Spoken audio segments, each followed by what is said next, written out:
एक व्यक्ति हवस में इस कदर पागल होते हैं, इस कदर पागल होते हैं, इस कदर पागल में होते हैं कि दूसरी महिला के साथ शारीरिक संबंध तो बनाते ही है, इसके साथ साथ अपनी ही सगी बेटी को भी नहीं छोड़ते हैं, अपनी ही सगी बेटी के साथ रेप करते हैं, दरिंदगी करते हैं। बेटी बहुत रोकने की प्रयास करती है, लेकिन पिता है कि मानने के तैयार नहीं होते।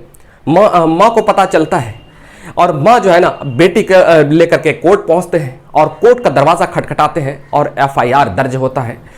कोर्ट में एफआईआर दर्ज होता है और जब दर्ज होता है एफआईआर तो उसका जो है ना दबाव बनाते हैं। पिता को पता चलता है, पिताजी दबाव बनाते हैं, केस उठाने का धमकी देते हैं, जान मारने की धमकी देते हैं। उसके बाद भी केस नहीं उठता है तो एक दिन ऐसा होता है कि 2 खौफनाक कत्ल हो जाता है। मैं बात कर रहा हूं 24 अगस्त 2024 का, दिल्ली के नरेला इंडस्ट्रियल एरिया की। 24 अगस्त 2024 का वो दिन होता है शनिवार के दिन लगभग 9 बजे की बात है। अचानक घर में कहासुनी होती है और कहासुनी जब होती है तो घर में रखे तावे से आते हैं और तावे से इस तरह से पिटाई करते हैं, रॉड से इस तरह से पिटाई करते हैं, रॉड और तावे से इस तरह से पिटाई करते हैं कि पहले पत्नी की हत्या कर देते हैं, लहूलुहान हो जाते हैं। बेटी आती है बचाने के लिए, बेटी की भी दर्दनाक मौत के घाट उतार देते हैं और चीख पुकार सुनकर के आस पड़ोस के लोग पहुंचते हैं। आस पड़ोस के लोग जब पहुंचते हैं उसके बाद फिर देखते हैं कि खून से बेटी भी लथपथ है, खून से लहूलुहान है, पत्नी भी खून से लहूलुहान है। किसी ने पुलिस को सूचना दिया, पुलिस मौके पर पहुंचते और ये व्यक्ति फरार हो रहा था, ये आरोपी फरार हो रहा था। उसके बाद चारों तरफ से पकड़ लेते हैं, तब तक पुलिस मौके पर पहुंचती है और पुलिस जो है उसको गिरफ्तार कर लेती, पकड़ लेती है।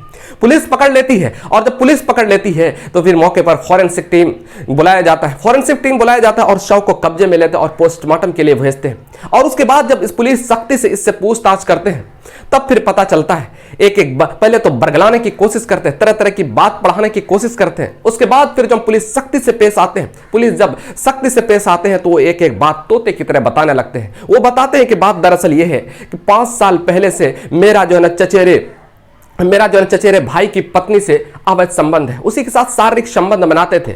उसके बाद फिर जो है ना मेरी बेटी जवान हो गई और अपनी ही बेटी के साथ शारीरिक संबंध बनाने लगा और उस भाभी के साथ भी शारीरिक संबंध बनाता था, भाभी के साथ भी शारीरिक संबंध बनाता था और अपनी ही सगी बेटी के साथ भी शारीरिक संबंध बनाता था।